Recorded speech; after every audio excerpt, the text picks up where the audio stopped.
Victor Kuppermink, délégué régional du comité français pour Yad Vashem. Janine Langlois, maire de Le Bardon, en présence de Beate et Serge Klarsfeld, vous prie d'assister à la cérémonie au cours de laquelle un représentant de l'ambassade d'Israël en France remettra à titre posthume la médaille des justes parmi les nations à André et Raymonde Poulain, représentés par leurs fils et filles Guy, Jean-Marie, André et Christiane, pour avoir sauvé la vie de la famille Gradstein, le dimanche 2 décembre 2007 à 14h30 en la mairie de Le Bardon dans le Loiret. Nous sommes le 12 décembre pour honorer la famille Poulain.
Monsieur Victor Kuppermink, délégué du comité français pour Yad Vashem, Madame Régine Lipp, Monsieur le représentant de l'ambassadeur d'Israël en France,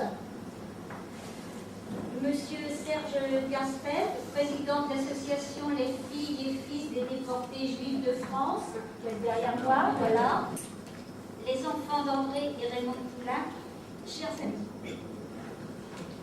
C'est émouvant. Au nom de tout le conseil municipal qui m'accompagne, enfin une partie du conseil municipal qui est avec moi aujourd'hui, permettez-moi de vous souhaiter la bienvenue.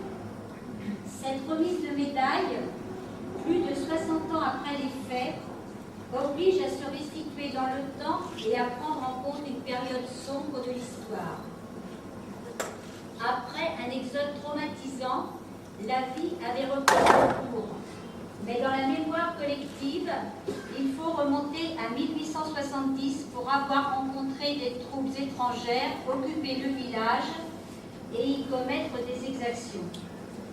C'est dans ce climat que quelques habitants de notre commune de 500 âmes à l'époque, n'acceptant pas la défaite, commencèrent à s'organiser à 2 pas d'ici, à Baule, en 1942 et 1943, et à Beaugency, où Robert Goupy, natif de notre village, fut arrêté.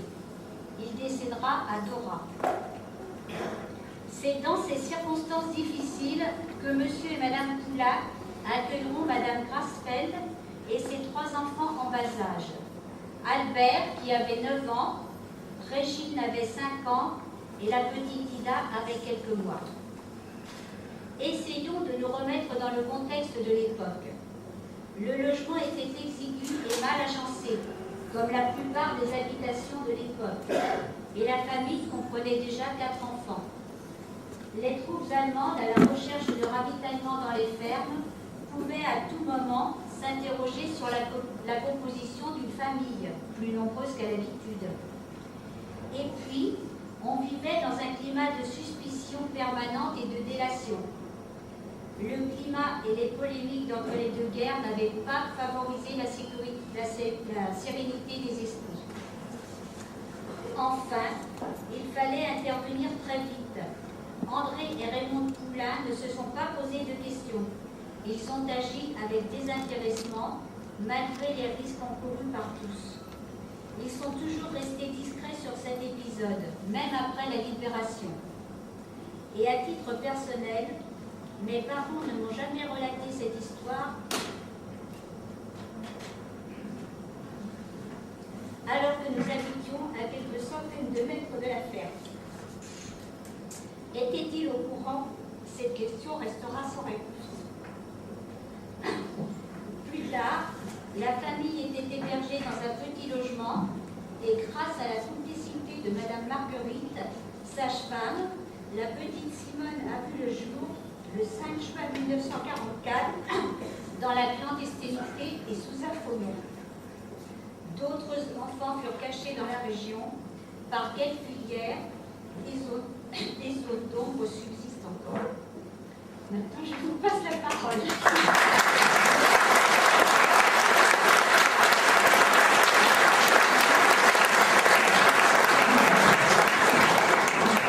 Merci Madame le maire pour votre si chaleureux accueil.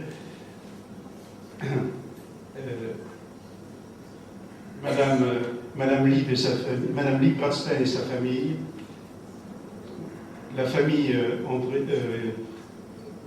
Poulain, Maître Serge Klarsfeld, le vice-président de la Fondation pour la mémoire de la Shoah, Monsieur le sénateur président du Conseil général du Loiret, Monsieur Christian Piccolo, sous-préfet de Pithiviers, Mesdames, Messieurs, chers amis.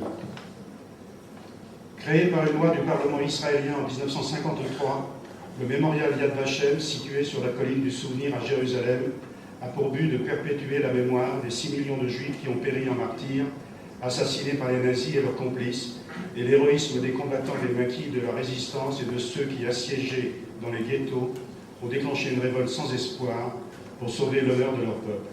Le nom de Yad Vashem vient d'un verset du chapitre 56 du prophète Isaïe qui dit « Et je leur donnerai dans ma maison et dans mes murs un mémorial Yad et un nom Shem, en hébreu Yad Vashem, mémorial et nom, qui ne seront point effacés. » Dans le hall des noms de Yad Vashem sont recueillis les témoignages concernant les personnes qui ont péri dans les camps d'extermination et qui n'ont pas de sépulture. Leurs noms y sont inscrits à jamais et ne seront pas oubliés, malgré les efforts de ceux qui tentent de réécrire l'histoire et de nier la Shoah. 2 millions de témoignages ont été rassemblés, il en vient de nouveaux chaque jour. En France, les 3/4 de la population juive doivent leur survie à des réseaux organisés, mais aussi à des personnes non juives qui, en désobéissant aux lois de Vichy, n'ont pas hésité à mettre leur propre vie et celle de leur famille en danger. Ces justes ont hébergé, caché, nourri les familles juives pourchassées, leur ont souvent procuré de faux papiers, ont déployé en leur faveur toute leur énergie et leur imagination, en un temps où il n'était pas bien vu de fréquenter les Juifs, encore moins de les aider, alors que la majorité de la population était au mieux passive ou indifférente. La mission du département des Justes est d'honorer ces Justes parmi les nations, de leur exprimer la gratitude du peuple juif et de l'État d'Israël. En dépit de ses efforts et de ceux des volontaires qui l'assistent, tous les Justes ne pourront pas être retrouvés. Les témoins directs sont de plus en plus rares. Pour cette raison, un monument juste inconnu a été érigé sur le mont du Souvenir à Yad Vashem. La médaille remise aux Justes comporte au recto la mention à Monsieur et Madame Poulain, le peuple juif reconnaissant, et au verso qui sauve une vie, sauve l'univers tout entier, parole extraite du Talmud. C'est la seule médaille existante en Israël, en dehors de toutes de celles qui honorent les héros militaires. Une plaque portant le nom du juste sera dévoilée dans le jardin des justes sur le mont du souvenir. Elle rappellera aux générations futures les noms des personnes généreuses qui ont sauvé l'honneur de l'humanité. Plus de 20 000 médailles ont été distribuées dans environ 30 pays et plus de 2700 en France, dont le nom du juste est dorénavant gravé sur le mur des justes du mémorial de la Shoah à Paris. Depuis janvier 2007, une plaque apposée dans la crypte du Panthéon et inaugurée par le président de la République et Mme Simone Veil rend hommage aux justes de France. Et pour finir, j'ajoute que notre comité, le comité français pour Yad Vashem, traite en ce moment plus de 100 dossiers de justes par année. Je vous remercie beaucoup de votre attention. Je voudrais te passer maintenant la parole pour ton témoignage qui nous réunit aujourd'hui de manière si émouvante. À toi, Brigitte.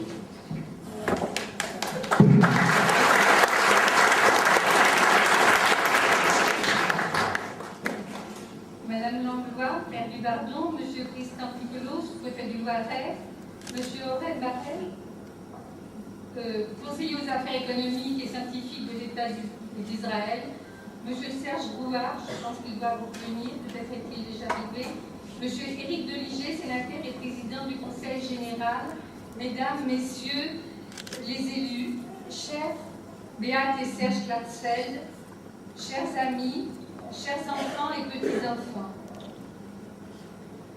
Au nom de mon frère Albert, de mes sœurs Ida et Simone, de maman qui n'est plus, je suis heureuse que vous soyez venus si nombreux rendre hommage à Raymond et André Poulain, qui reçoivent aujourd'hui la médaille des justes parmi les nations.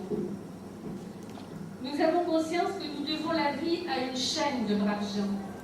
Et dans nos cœurs, ce sont également nos justes. Parmi eux, je voudrais citer Monsieur et Madame Madeleine, Monsieur et Madame Lecomte, Madame Boucher, Madame Gilles Legout, toutes les deux de Gaulle, Madame Marguerite, sage-femme à la chapelle Saint-Ménin. Je ne sais pas si ces enfants sont dans la salle. Je voudrais que vous vous approchiez, Madame. Monsieur.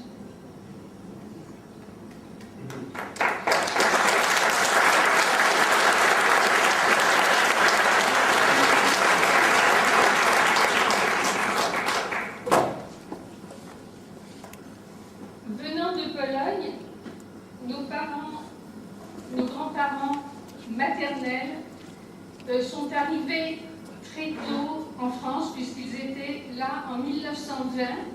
Ils sont arrivés avec 4 enfants. Maman était l'aînée, elle avait 10-11 ans. Suivait Abraham, 7 ans, Jean, 4 ans, et Henri était encore un petit nourrisson. La famille s'est installée à Paris, dans un petit 2 pièces. Ils ont travaillé très dur.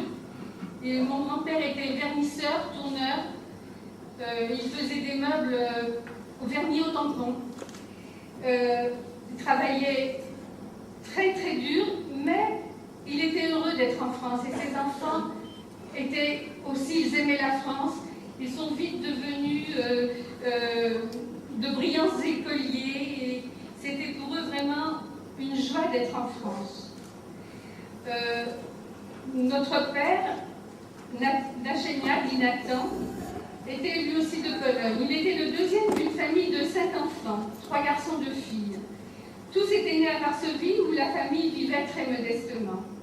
Les 2 aînés, Bernard et Nathan, quittent l'école de très bonne heure, très jeunes, pour apprendre le métier de tailleur. Bernard, le premier,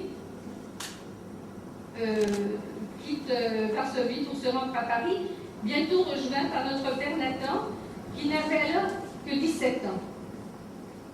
C'était en 1922.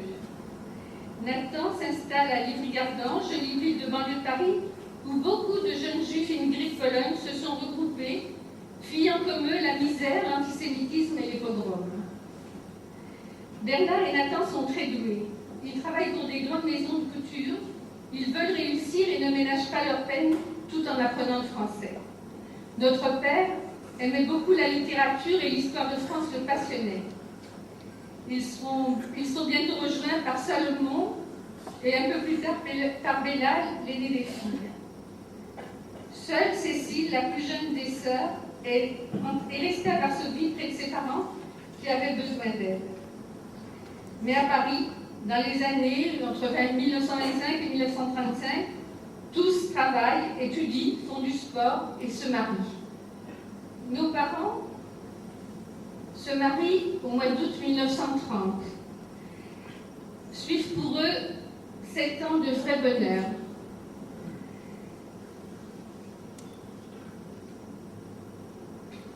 Je dois dire, de vrai bonheur malgré la montée du nazisme, de l'antisémitisme et des mauvaises nouvelles qui viennent d'Allemagne et de Pologne.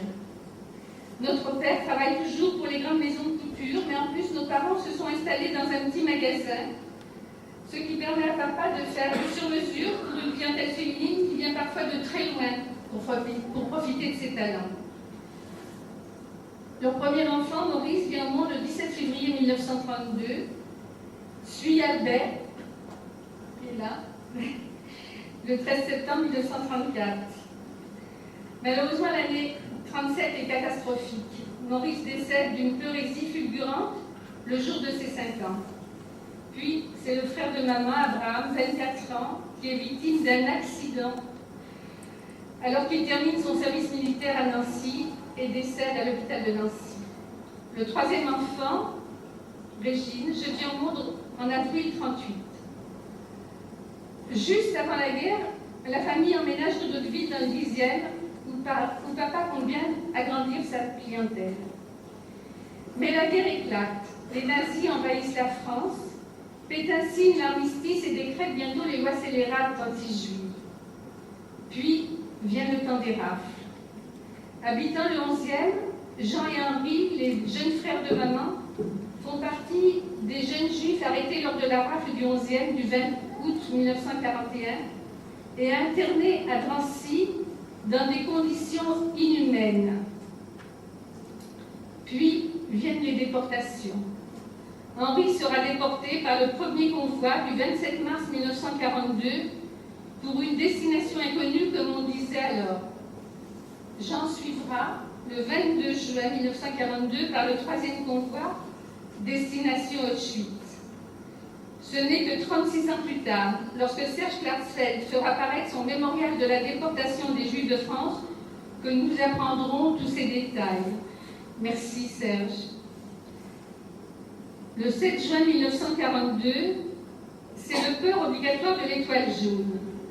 Je n'ai que 4 ans, je n'ai pas la portée, je ne l'ai pas portée. Mon frère Albert, qui a 8 ans et demi, la porte comme tous les enfants de plus de 6 ans. Comme tous les Juifs, notre père n'a pas le droit de travailler chez lui, n'a plus le droit de travailler chez lui. Et pour gagner un peu sa vie, travaille dans un atelier de fourrure autorisé. Un jour, fin juin, le bruit court à l'atelier. Demain, une grande rafle aura lieu dans l'Isienne. Il vaut mieux ne pas rentrer dormir à la maison. Papa fait prévenir maman qu'elle ne s'inquiète pas et il reste dormir à l'atelier. Le lendemain, à l'aube, on frappe violemment à la porte. Police, ouvrez. Nous venons chercher l'ingénieur Grabstein, dit l'un des deux policiers en pèlerine. Vous n'êtes pas là, répond maman. Alors, habillez-vous, habillez vos enfants, nous vérifierons vos papiers au commissariat.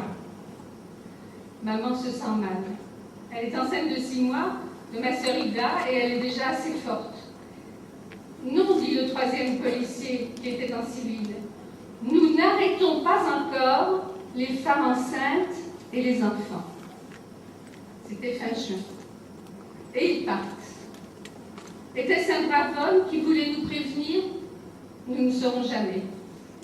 Mais la rafle terminée, lorsque mon père entend ce qu'a dit le policier, sa première réaction est « Il faut cacher les enfants. » Mais où? Comment? À qui s'adresser? Nos parents se rendent chez Marie et Salomon, le frère de papa, et ils ont 2 petites filles, Céline et Danielle. Il faut les prévenir du danger. Dans leur immeuble, 202 Faubourg Saint-Antoine, dans le 12e, ils connaissent des voisins, Madame et Monsieur Maline, tous 2 infirmiers. Ils leur demandent de l'aide.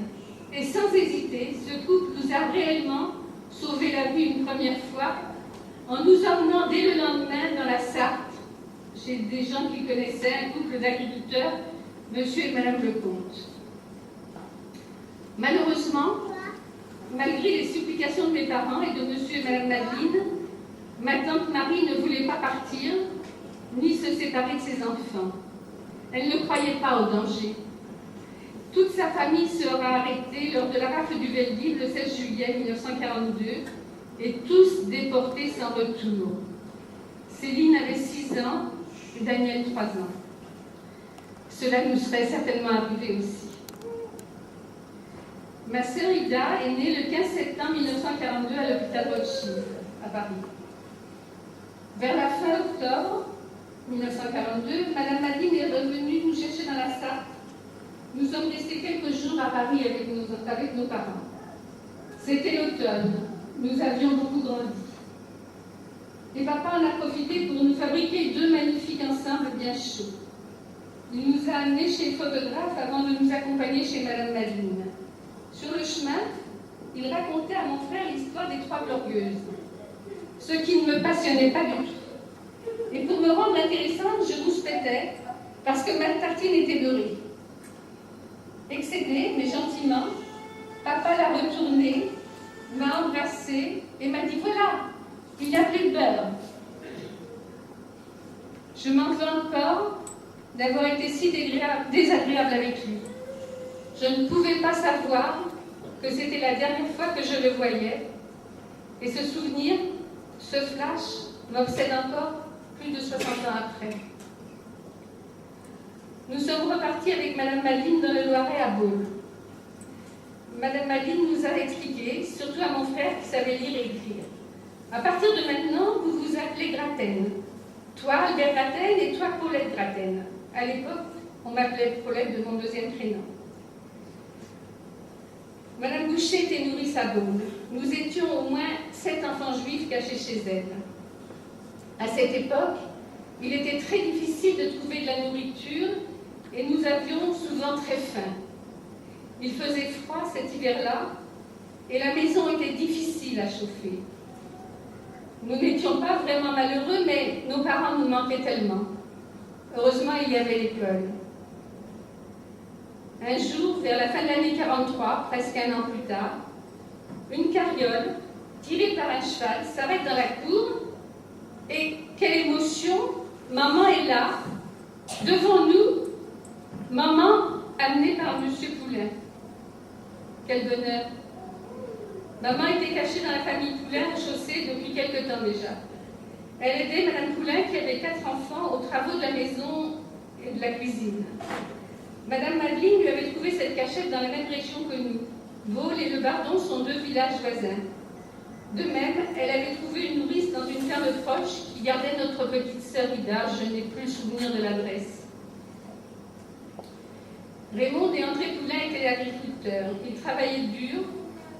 Sachant que nous étions éparpillés pas très loin de chez eux, ils ont proposé à maman de nous rendre visite. Monsieur Poulain est revenu 2 fois au Bardon. Chez Madame Boucher, pardon, à Baule. La première fois, il a amené un grand sac de pommes de terre et un gros morceau de lard. Quelle fête ce jour-là pour tous les enfants. La deuxième fois, il est carrément venu nous emmener au chaussée. Nous étions à nouveau avec maman, dans cette maison si chaude, si accueillante, et Ida, notre petite sœur, s'y trouvait déjà. Au chaussée, il y avait aussi Madame Haïm, une autre dame juive, qui se cachait également. Plus tard, monsieur et Madame Poulain nous ont prêté une petite maison tout près de chez eux, qui appartenait à Madame Lafleur, la sœur de monsieur Poulain. Papa était censé nous y rejoindre, mais il cherchait un moyen de transporter une machine à coudre afin de gagner sa vie et nourrir sa famille, et il ne connaissait rien aux travaux agricoles. Un jour, fin janvier 1944, il vient dire au revoir à nos grands-parents, car la concierge lui a promis l'aide de son fils pour transporter sa machine. Hélas, le 29 janvier 1944, ce n'est pas le fils qui est venu au rendez-vous, mais la Gestapo. La concierge l'avait dénoncé pour de l'argent et quelques bibelots retrouvés chez elle après la guerre. Interné à Drancy le 29 janvier 1944, il a été déporté le 10 février suivant par le convoi numéro 68. Il avait 38 ans. De Drancy, il a écrit 2 lettres à monsieur et madame Madeleine. Dans la première, il ne savait pas encore qu'il serait déporté. Il leur demandait de prévenir mes grands-parents et maman en prenant beaucoup de précautions car il savait que maman était enceinte. Il les remerciait pour tout ce qu'ils avaient fait pour nous. Il regrettait de ne pas avoir fait connaissance des gens qui nous hébergeaient et les remerciait également en espérant les rencontrer un jour.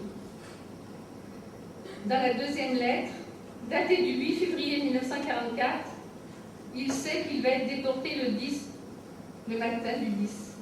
Mais il a bon moral. Il regrette de ne pas avoir fait connaissance de Madame GL. Il remercie encore tous ces gens qui nous aident. Il nous transmet tout son amour. Madame Madeleine est venue au Bardon expliquer la situation comme papa le lui avait demandé. Plus tard, elle a donné les 2 lettres à maman. Il n'y a pas de mots assez forts pour dire, pour raconter la solidarité, la gentillesse de Madame et Monsieur Poulain avec maman et avec nous. Et plus encore quand ils ont appris la déportation de papa. Madame Poulain et maman avaient le même âge, 34 ans en 1944. Madame Poulain avait 4 enfants et maman attendait son 4e. Elles s'entendaient bien et je sais que Madame Poulain appréciait maman qui, malgré son chagrin, faisait tout ce qu'elle pouvait pour aider à la maison et avec le sourire.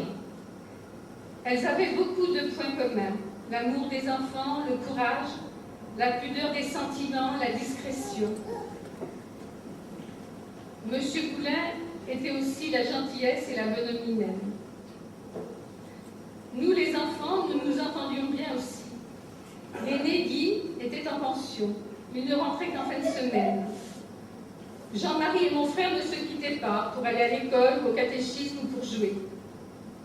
André, que j'appelle toujours Pépé, et nous-mêmes, nous étions comme 2 sœurs, pour aller à l'école, jouer dans la cour ou pour donner à manger aux poules et aux lapins. Le dimanche, nous allions à la messe en famille. Madame Poulain m'avait acheté un superbe chapeau mandarine. Pour aller à l'église, j'en étais très fière de mon chapeau. Et Christiane était un beau bébé très sage. Nous n'avons jamais eu de problème avec les gens du village. Et je me rappelle avec émotion de la famille Licois, de Madame Dufour, qui est là, et de la vieille Madame Viau qui parlait toute seule. Maman tremblait de peur lorsque nous croisions des soldats allemands qui circulaient dans le village ou lorsqu'ils venaient se ravitailler à la ferme. Un jour, au chaussée, un soldat allemand qui venait acheter de la volaille a pris la jolie petite Ida dans ses bras et l'a gentiment fait sauter en l'air. Maman était tétanisée de peur. Madame Poulain, tranquillement, a pris la petite fille et l'a remise dans les bras de maman en disant « Rentrez à la maison faire manger la petite ». Le curé, un très bavard, lui demandait quelquefois « Voulez-vous faire baptiser les enfants ?» Maman répondait « Bien sûr, monsieur le curé, mais attendez, je vais bientôt accoucher. Vous les baptiserez tous le même jour, quand mon mari reviendra. » Je ne sais pas comment madame et monsieur Poulain ont procuré les faux papiers pour maman, qui était sur le point d'accoucher. Les faux papiers étaient au nom de madame Esther Prisca. Madame Poulain expliqua à maman. Prisca, c'est un nom corse. Si on vous parle de votre accent, vous direz que c'est l'accent corse. Madame Poulain a trouvé une sage-femme à la chapelle Saint-Ménin, petit bourg à 18 km du Bardon, Madame Marguerite, qui a bien voulu recevoir maman chez elle pendant quelques jours avant l'accouchement pour la délivrer le moment venu, et dans la clandestinité, bien sûr. Maman est partie avec monsieur Poulain dans la fameuse carriole à cheval. Nous sommes restés tous les 3 à la ferme, Albert, Ida et moi, avec les autres enfants, attendant le retour de maman et du nouveau bébé. Depuis quelque temps, les avions se faisaient plus nombreux au-dessus de nos têtes et les bombardements s'intensifiaient jour après jour, surtout dans la direction où maman était partie. J'étais terrifiée, je pleurais silencieusement sans me plaindre. J'avais promis à maman d'être sage. Malgré les bombardements, la courageuse Madame Poulain a pris son vélo. Elle voulait donner de nos nouvelles à maman et savoir si l'accouchement s'était bien passé.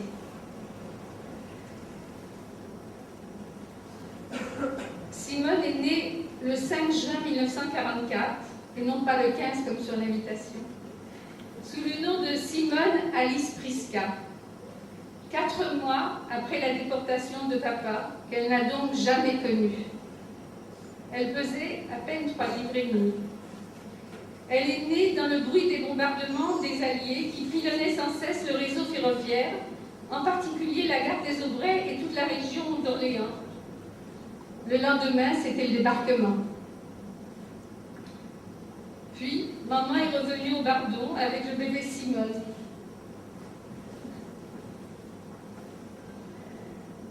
L'été est arrivé. Pour nous, les enfants parisiens, c'était un grand plaisir d'aider à la moisson, au champ, pour les garçons. Et pour bébé et moi, d'apporter le casse-croûte aux hommes avec Madame Poulain. Petit à petit, la France se libérait. Je me rappelle très bien la joie au Bardon lorsque les chars américains, je crois, sont passés dans les rues. Les drapeaux tricolores qui, par miracle, flottaient aux fenêtres. C'était le 15 ou le 16 août 1944. Paris libéré, nous y sommes retournés fin septembre pour la rentrée des classes.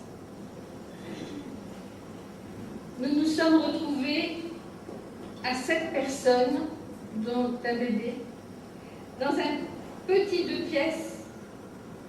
Une pièce servait d'atelier à mon grand-père qui faisait du vernis au tampon, je vous l'ai dit. Environ 12 mètres carrés. L'eau et le WC sur le palier, sans gaz, sans chauffage. L'appartement de mes grands-parents était occupé, le nôtre aussi.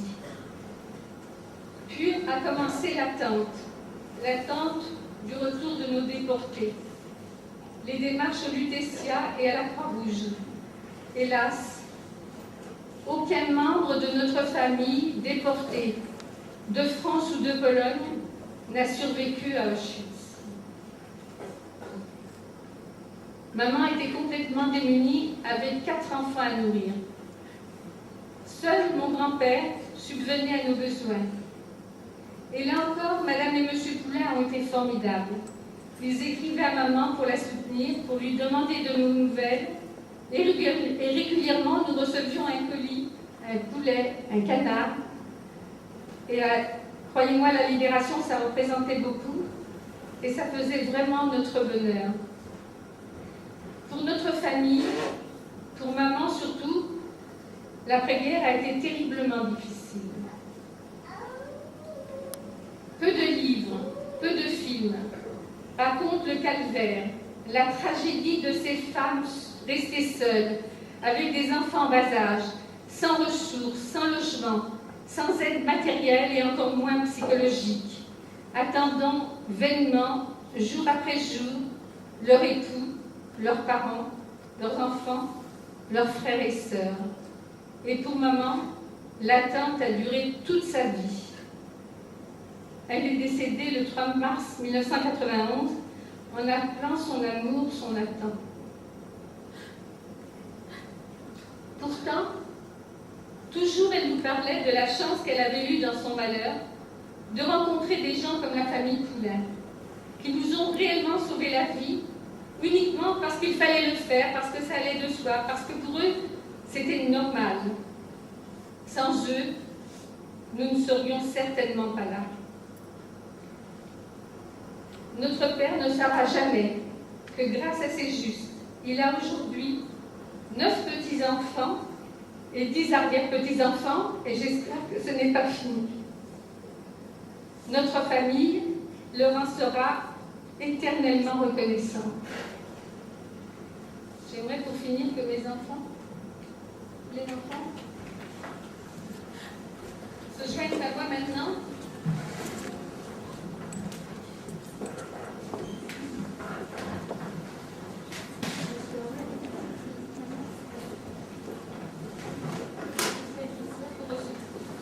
Faites tout ça pour la médaille.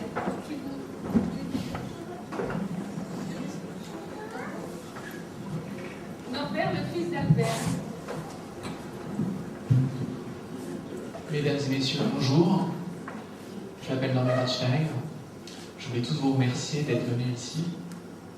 Et je voulais remercier la famille Poulain, parce que si je leur dois mon existence, c'est bien plus que ça ici que je voudrais célébrer, c'est commémorer. C'est commémorer la portée universelle de leur acte. C'est tout simplement d'avoir accepté des gens qui étaient pourchassés, poursuivis pour quelque chose, qu'on leur reprochait simplement le fait d'être juifs. Et ce n'est rien d'être juif, c'est simplement une culture, une religion. Et c'est quelque chose de très important pour moi que de vous faire part ici de mon émotion, parce qu'après tout, nous sommes tous humains, et ce que je voudrais remercier, ce que je voudrais dire, ce que je voudrais stigmatiser, c'est l'humanisme dont ont fait preuve les Poulains à l'égard de ma famille. Je vous remercie.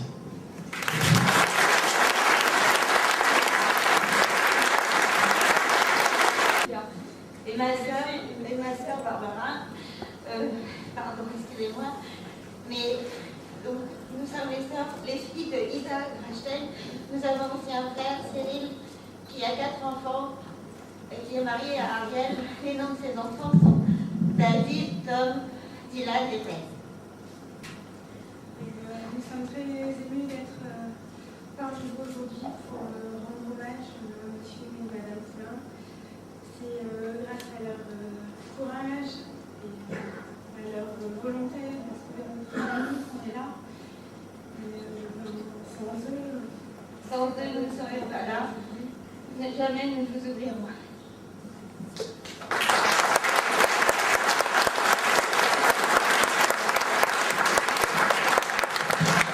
Bonjour, je m'appelle Jonathan et je suis le 3e fils de la petite Simone dont vous avez entendu parler de cette histoire.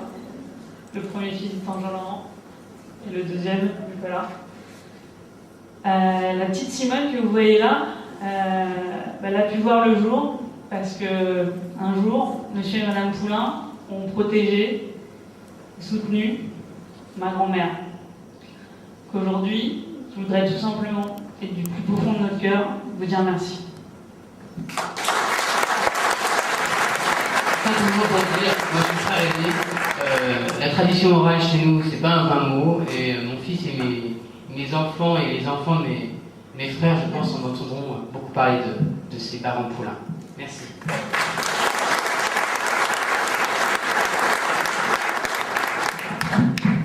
Et moi, je voulais vous dire une chose, ma famille, c'est que je vous aime tous.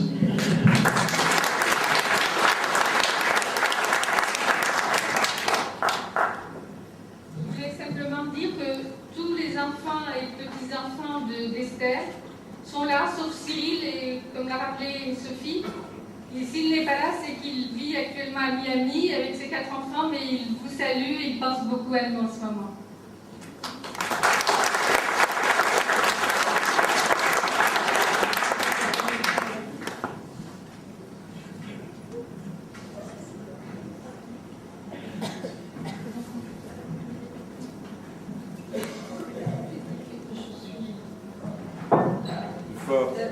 Je suis la 2e fille de Esther Ratstein.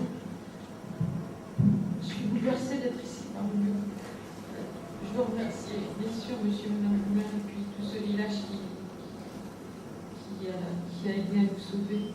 Mais surtout, je voudrais toute ma vie dire que c'est l'amour que je fais pour ma maman. Sans cette femme extraordinaire, aucun de nous ne saurait. Je vous remercie.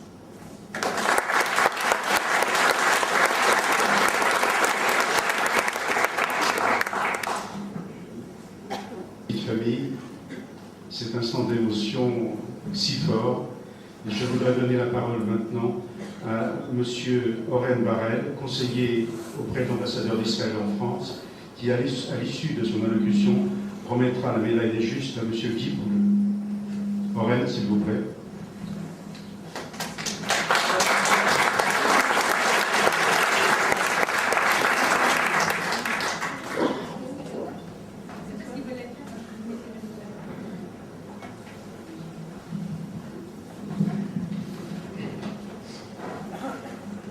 Madame la maire, ici le délégué régional du comité français pour Yad Vashem, mesdames et messieurs. C'est avec plaisir que j'ai l'honneur, au nom du peuple juif et de l'État d'Israël, de remettre la plus haute distinction de mon pays, la médaille des justes parmi les nations. Le peuple juif n'oublie pas. Il n'oublie ni le mal qui lui a été fait par les hommes, ni les biens prodigués par les autres. Ces personnes lumineuses et généreuses qui ne demandent d'ailleurs aucun honneur, mais que nous voulons honorer individuellement. C'est un paradoxe troublant de constater qu'en cette période terrible de l'histoire de l'homme, du pire est sorti le meilleur. Souvenez-nous que la barbarie nazie fout une machine de mort infernale.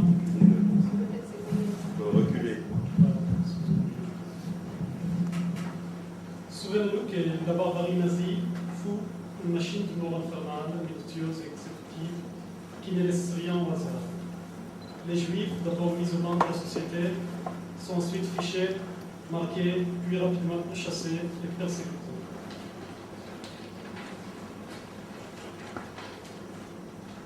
Au milieu de ces cauchemars, personne n'était parlé. Hommes, femmes, enfants et vieillards. Il y aura en France des collaborateurs des tristes noires qui aidèrent dans les liaisons des nazis, parfois même des dévanceurs dans les entreprises. Il y a eu, bien plus nombreuses, une grande majorité silencieuse et passive, parfois par indifférence, souvent par peur. Et puis, il y a eu des personnes investies corps et âme dans le sauvetage de nombreux juifs de France. On peut s'interroger sur les motivations de ces justes. En effet, il lui était si facile de ne rien dire, de rien faire. Il lui même été plus facile de dénoncer ces juifs pour se ranger du côté du plus fort. Pourtant, ces justes considèrent que ce qu'ils ont fait était naturel, qu'ils n'auraient pu être autrement. Et en agissant ainsi, ils n'ont pas seulement sauvé les innocents d'un mort certain, de se dresser contre la barbarie, ils ont sauvé la dignité de l'homme. La reconnaissance d'un juste, même posthume, s'inscrit dans ce que notre coutume est d'appeler le devoir de mémoire. Celui-ci est bien sûr tourné vers ces 6 millions de juifs sans se clôturer. La mémoire et la tombe, la mémoire seule les arrache de cette seconde mort qui constitue le vie. C'est aussi un immense hommage à tous ces justes, connus et inconnus, qui ont sauvé des hommes en toute simplicité, en toute abnégation. Et comme nous avons coutume de dire, qui sauve un monde, sauve l'humanité entière. Grâce à ces justes, non seulement l'humanité a été sauvée, mais elle a encore gagné en dignité. Les justes nous rappellent que le courage ne s'établit pas dans la facilité des idées reçues partagées par la majorité, mais dans une clairvoyance et une profonde humanité. L'un et l'autre ensemble.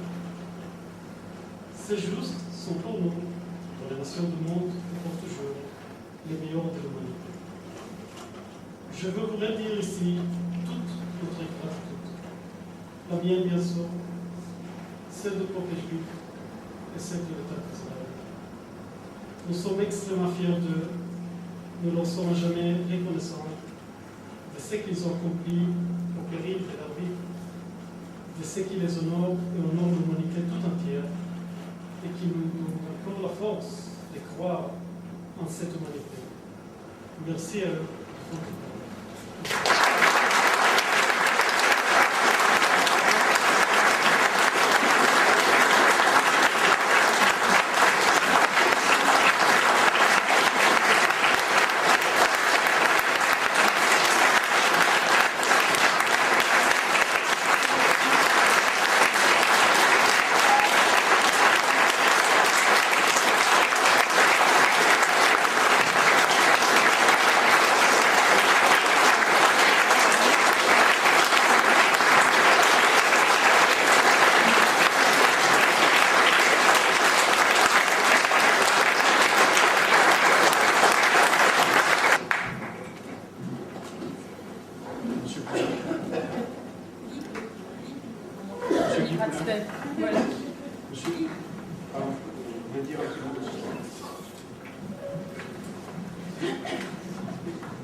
Merci à la famille Albert, Régine, Ida et Simon.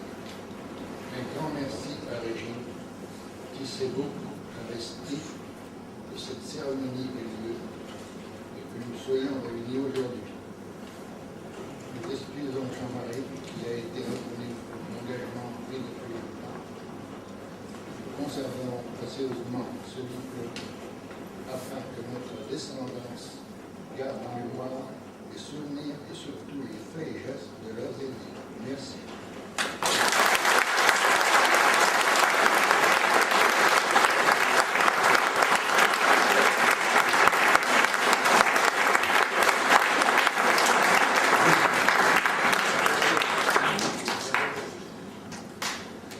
Donner la parole à Maître Serge Klarsfeld, président de l'association des fils et filles déportés juifs de France et vice-président de la Fondation pour la mémoire de la Shoah. Serge.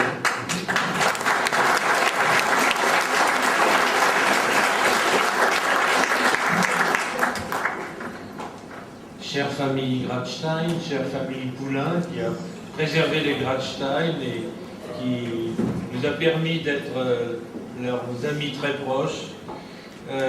Moi aussi j'étais un enfant juif caché, c'était pas dans le Loiret, c'était dans la Haute-Loire en 1944, et je n'ai eu qu'à me louer de la population française. Et je voudrais, à l'aide de quelques citations qui marquent, comment dire, mon parcours, vous montrer que la difficulté de ce qu'a été, comment dire, le processus qui a conduit à l'hommage au juste et à l'élargissement de cet hommage au juste.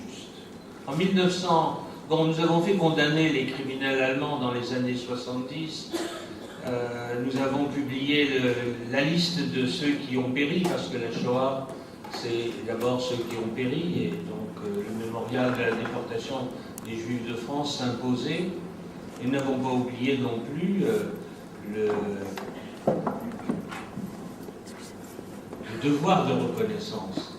Et au terme de Vichy-Auschwitz, qui était un très gros ouvrage, deux gros volumes, deux énormes volumes, qui sont l'ouvrage de référence sur le sort des Juifs en France, j'ai très très longtemps réfléchi à construire une phrase qui pouvait résumer en quelques lignes ce qu'avait été le sort des Juifs de France.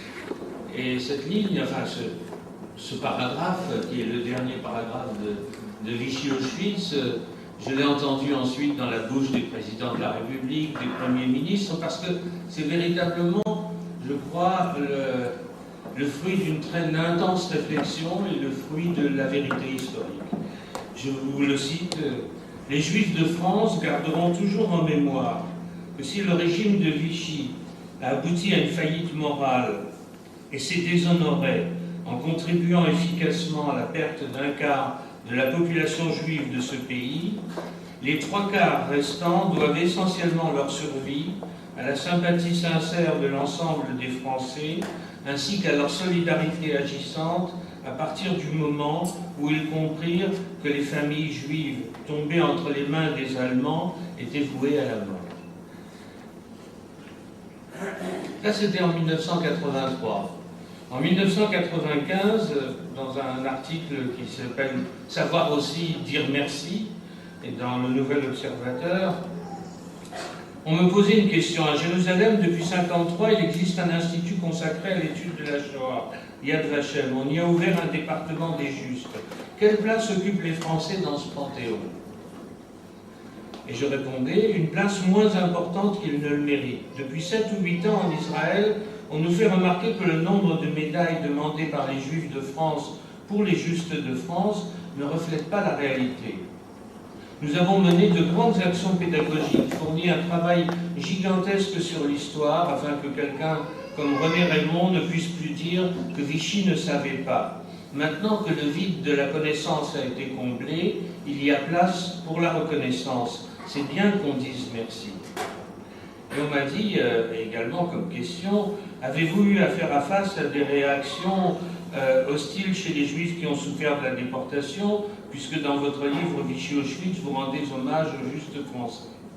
Et je répondais, nous sommes en 1995, même dans les associations dont je fais partie, on n'est pas toujours content que je mette en valeur cette spécificité française. Les Juifs ont collectivement au moins souffert en France qu'ailleurs en Europe. Et pourtant, les agents de la Gestapo s'appuyaient sur la complicité efficace de l'appareil policier et administratif de l'État français. Si les Juifs ont moins souffert en France, c'est parce qu'ils y ont rencontré plus de gens secourables. Le ressentiment aidant, il arrive aux fils et filles de déportés d'assimiler les Français à leur gouvernement de l'époque. C'est injuste. Regardons les chiffres. 76 000 Juifs sur les 320 000 qui vivaient en France ont été déportés, soit un quart. Aux Pays-Bas, ce sont 85% des Juifs qui ont été déportés. Autre preuve, en Belgique et en Italie, le pourcentage des enfants rapporté au nombre total de Juifs déportés atteint plus de 20%. En France, la proportion d'enfants parmi les déportés est beaucoup moins élevée, 14%. Or, la démographie de la population juive est à peu près identique dans les trois pays. C'est donc qu'un plus grand effort pour sauver les enfants juifs a été accompli en France. Les organisations juives y ont été aidées par de nombreux groupes chrétiens et laïcs, et surtout par de nombreux citoyens réagissant spontanément contre les persécutions. Pour chaque enfant sauvé, il a fallu l'aide de 6 ou 7 personnes. Voilà, donc ce que je voulais dire en conclusion, c'est que merci à toutes les familles qui ont reçu le titre de juste, et que peut-être c'est...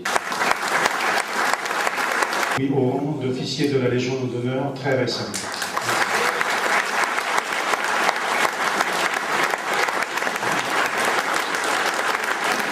Oui, Madame Béatrice est dans la salle. Oui, quelque part dans la salle. Je voudrais maintenant donner la parole à Monsieur Éric Deligé, sénateur, président du Conseil général du Loiret. Ne disent rien et qui ont vécu des moments forts, et Madame le maire tout à l'heure, au travers de son émotion, eh bien, s'est rappelé de sa famille, de ses parents, qui n'ont pas parlé de ce qui se passait autour d'eux. Je suis certain que, comme l'a dit Maître Carcer, beaucoup plus de personnes qu'on ne le pense ont participé à des moments forts de cette vie. Simplement, je voulais dire que si dans le ciel, il y a beaucoup de noirceur parfois, et nous en voyons quotidiennement, il y a aussi beaucoup de lueurs, et ces lueurs, eh bien, aujourd'hui, c'est la famille Poulain que l'on souhaite tous honorer, et on a bien ressenti que si vous étiez tous aujourd'hui, et on a vu une famille unie, une famille forte, et bien si cette famille est là, et si elle a ses souvenirs aussi qui sont douloureux, c'est grâce à la famille Poulain. Et je crois qu'aujourd'hui, nous pouvons tous en être très fiers. Donc merci d'être venus. Oui, je voudrais donner la parole à Monsieur Christian Piccolo, sous-préfet de Pithiviers. Monsieur le sous-préfet.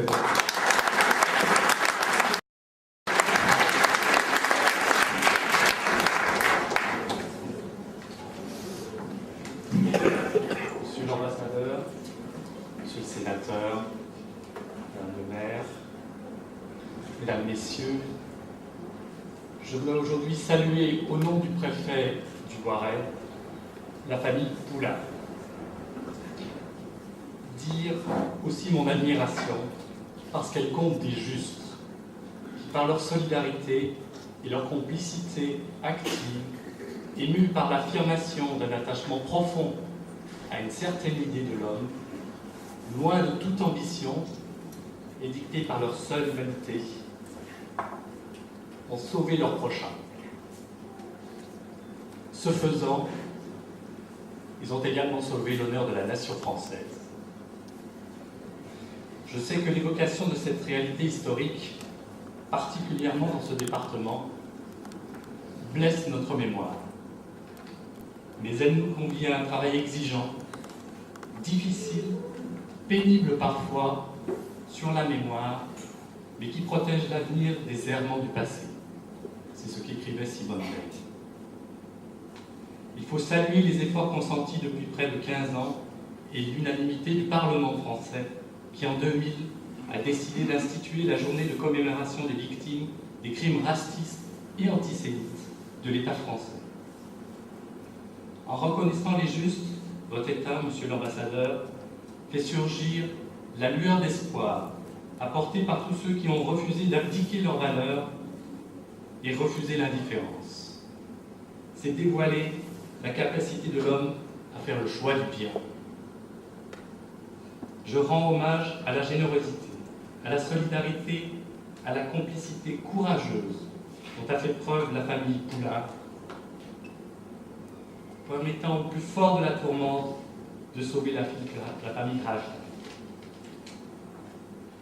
Et là aussi, il faut le souligner, contribuer à ce que le monstrueux chef-d'œuvre de la haine, comme le soulignait Jean Kelevitch, reste heureusement inachevé et finalement abdique.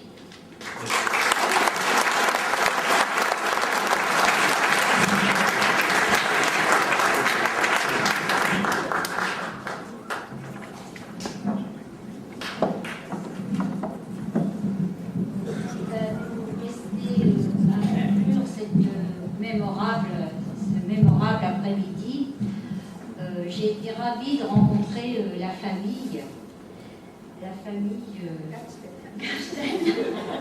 Donc, sachez également que c'est grâce à Régine, grâce à sa pugnacité, je pense, grâce à sa détermination, que cette journée a lieu aujourd'hui quand même. Hein, parce que j'ai senti chez Régine vraiment une très très forte détermination.